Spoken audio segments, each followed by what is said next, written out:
Bagi masyarakat pedalaman, tekiding memainkan salah satu peranan penting dalam kehidupan seharian mereka. Sama ada turun ke huma, sawah, kebun atau ladang, tekiding menjadi alat kelengkapan tani yang senantiasa tersikut di bahu mereka. Tekiding berfungsi sebagai alat pembawa hasil-hasil ladang yang termasuk sayur-sayuran, padi, dan yang seumpamanya. Bentuknya yang besar memanjang itu membolehkannya membawa barang-barang dengan agak banyak juga, sekira-kira terungkayah oleh seorang penyikut.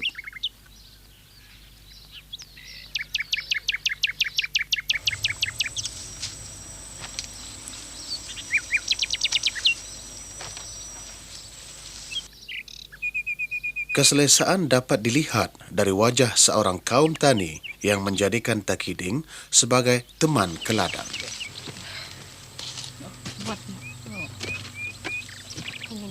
Peranannya begitu besar menjadikan tekiding sebagai alat yang harus dimiliki oleh setiap masyarakat tani khususnya dan yang tinggal di kampung-kampung pedalaman amnya. Di sini, tekiding menjadi pemandangan biasa yang lazim dilihat setiap hari.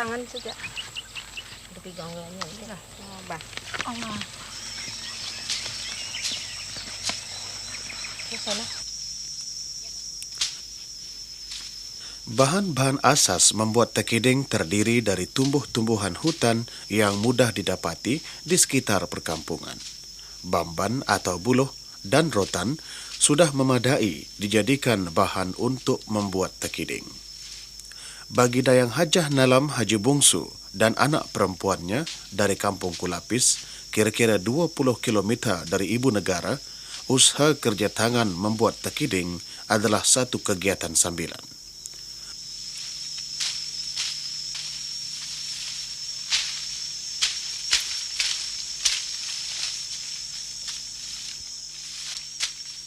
Pohon bamban dipilih dari jenis yang sedang tua bagi menghasilkan tekiding yang tahan lebih lama.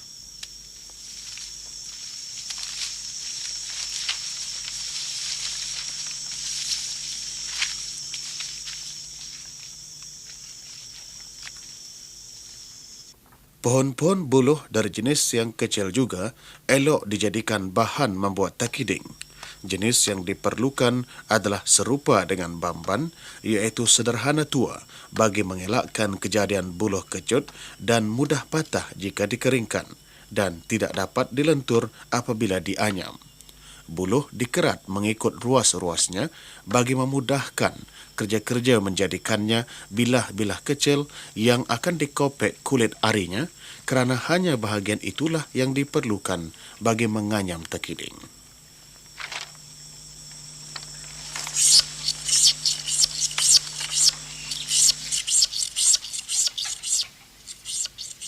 Kerja-kerja membersihkan dan menghalusi bahan-bahan yang diambil bagi membuat tekiding biasanya dilakukan di kawasan rumah.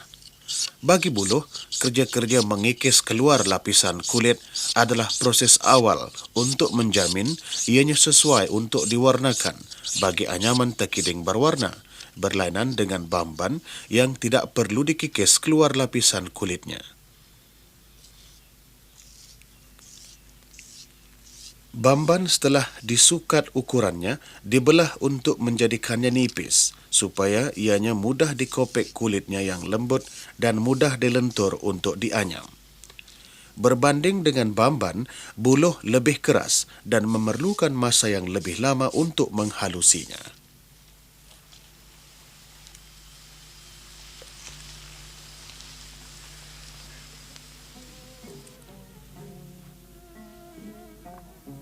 Setelah kulit bamban atau buluh kering dijemur beberapa hari, barulah kerja-kerja menganyam tekiding dapat dijalankan. Di peringkat pertama, anyaman lebih berupa hamparan mendatar seperti menganyam tikar, bayung, nyiru atau perkakas-perkakas anyaman yang seumpamanya. Cepat lambatnya sebuah tekiding dapat disiapkan bergantunglah kepada kepakaran dan kemahiran seseorang dan penumpuan masanya.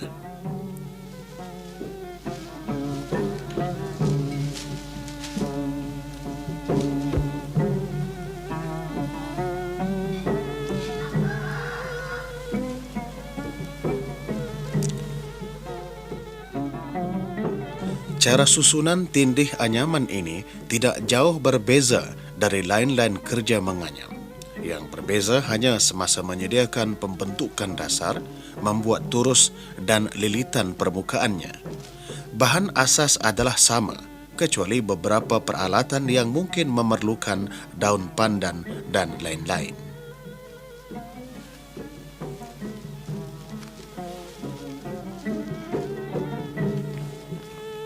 Ketekunan dan sikap sabar pengusaha adalah satu-satunya yang perlu ada padanya.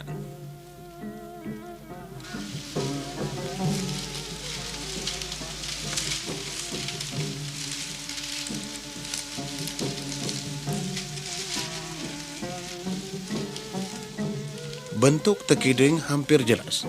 Kerja-kerja menganyam semakin teliti bagi menghasilkan bentuk tekiding yang sempurna dan tahan lama digunakan.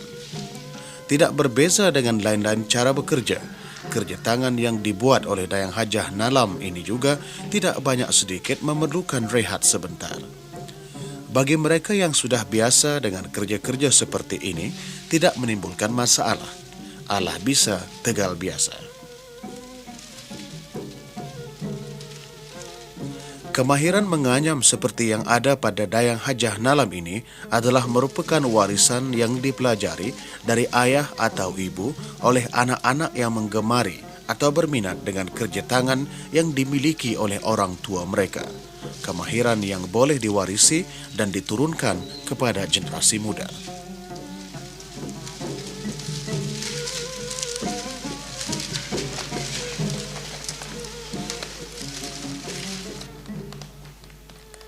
Bentuk sebuah tekiding semakin jelas dengan pembentukan bahagian bawahnya. Rotan sebesar jari kelingking digunakan untuk membentuk bingkai bahagian bawah dan turus yang ditegakkan ke bahagian atasnya.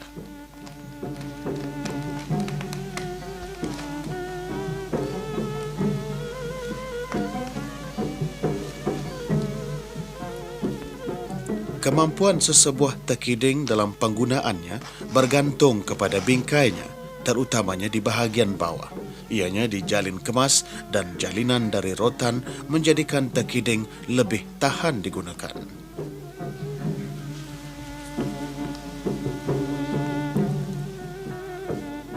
Membentuk bingkai yang kemas tidak perlu dijalin kekal dengan rotan, tetapi mencukupi ianya digunakan tali sementara yang mudah dibuka. Ini juga membolehkan pembentukan bingkai diubah-ubah bagi memenuhi penghasilan yang dihajati sebelum ianya dijalin kekal dengan rotan.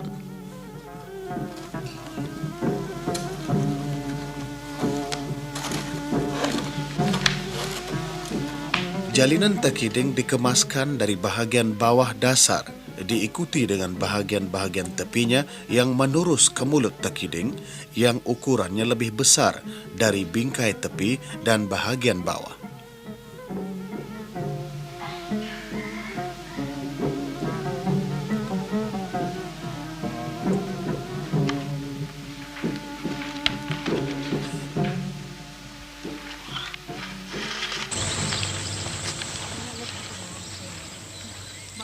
Tekiding yang siap dilengkapkan dengan tali penyikutan yang dijalin dari dua bahagian tepinya. Setengah orang lebih suka tali penyikutan dilapisi dengan kain supaya lebih selesa semasa membawa barang-barang muatan yang banyak dan berat.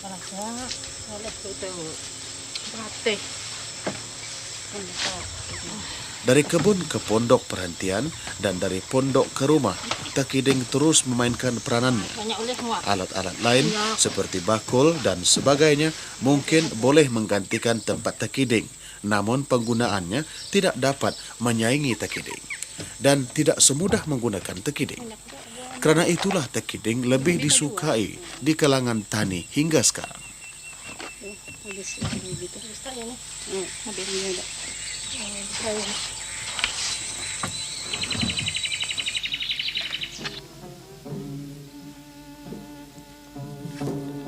Bagi mereka yang gemar dengan tekiding yang berwarna-warni, buluh yang akan digunakan diwarnakan dahulu dengan cat dan dikeringkan sebelum kulitnya dikopek.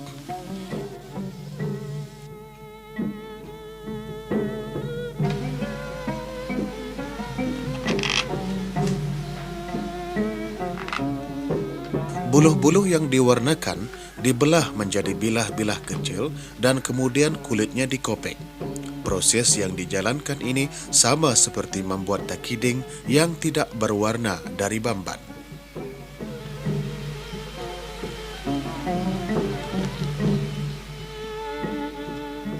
Bagi takiding berwarna, hanya kulit buluh yang boleh digunakan, kerana kulit bamban licin dan cat tidak melekat meskipun ianya kering dan kulitnya dikikis. Kerana itulah bamban tidak pernah digunakan untuk tujuan itu.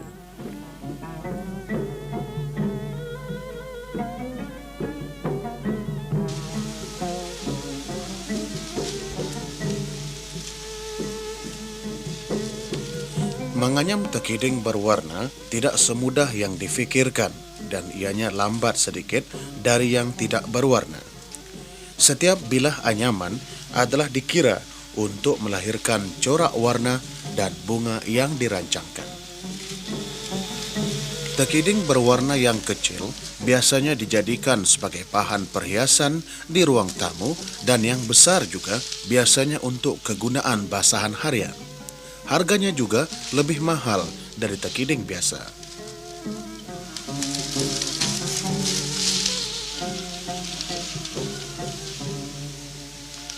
Untuk menghargai hasil kraftangan masyarakat Melayu Brunei yang diusahakan dari kemahiran yang diturun-temurunkan, berbagai jenis bahan-bahan tersebut dipamerkan umpamanya seperti di Dewan Pameran Pusat Latihan Kesenian dan Pertukangan Tangan Brunei di ibu kota. Ini memberikan peluang kepada yang berminat untuk menyaksikannya. Takiding di sana-sini di samping lain-lain bahan hasil kerja tangan menjadikannya indah dilihat dan tertarik di kalangan pengunjung yang melawat.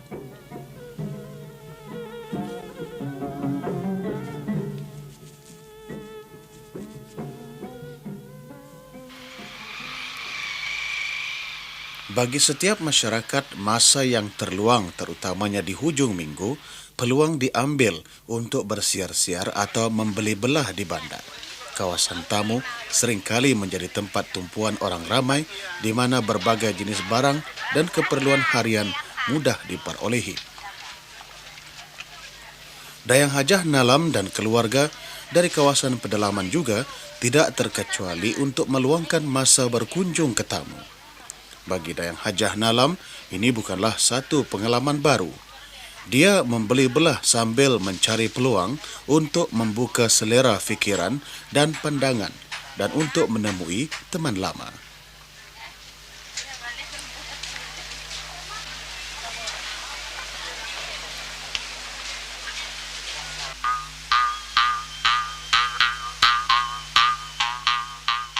Kemajuan meresapi perkampungan di pedalaman, namun sebahagian besar dari masyarakatnya mengekalkan cara hidup tradisional yang penuh dengan ciri-ciri kebudayaan Brunei.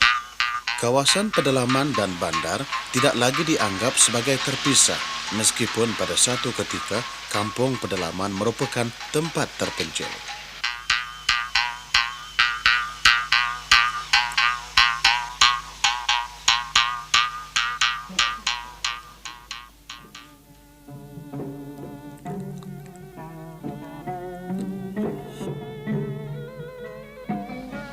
Dalam usaha untuk memelihara dan mengekalkan seni kerja tangan yang diwarisi turun-temurun, Dayang Hajah Nalam memberikan sumbangan menurunkan kemahirannya dengan melatih dan mengajar generasi muda sekampung. Ketekunan penerima warisan budaya akan menjamin terpelihara kekal unsur-unsur kebudayaan yang mempunyai berbagai cabang tersendiri.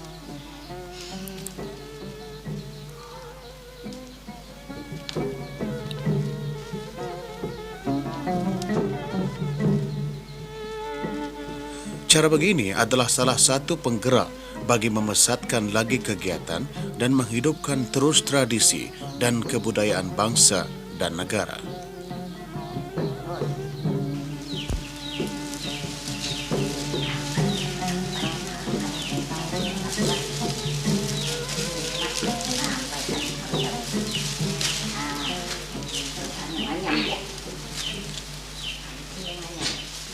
Eksposisi Tahunan Pertanian. Dayang Hajah Nalam yang giat dalam usaha kerja tangan adalah di antara tetamu yang diberikan penghormatan. Diundang untuk bersama-sama di hari terbuka anjuran Jabatan Pertanian, Kementerian Perindustrian dan Sumber-Sumber Utama, di mana kaum tani atau peladang berpeluang untuk mengenengahkan hasil mahsul pertanian dan kerja tangan mereka. Penghormatan ini adalah sebagai pendorong semangat untuk terus berusaha dan meningkatkan lagi penghasilan di masa depan.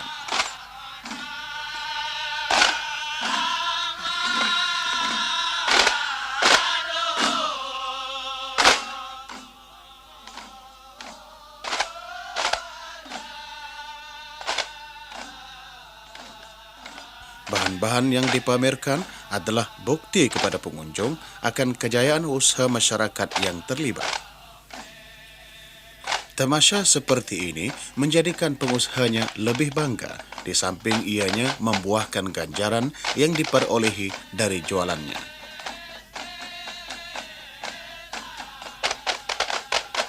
Dari Takiding membawa kepada peluang pertemuan rakan sebaya dan lahirlah tekad baru untuk menggiatkan lagi usaha di samping kemahiran kerja tangan yang akan diturun-temurunkan.